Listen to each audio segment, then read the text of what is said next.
Жасымда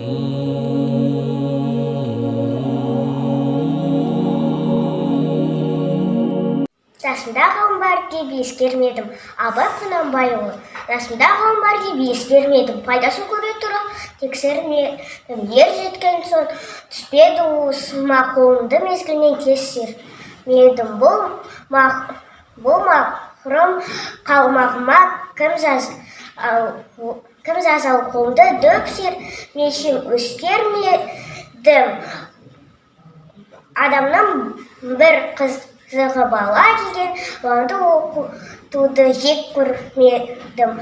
Баламды медресеге білгіп бердім, қызмет қылсын, шен алсын деп бермедім. Өзім де басқа салып төске өрмеледім.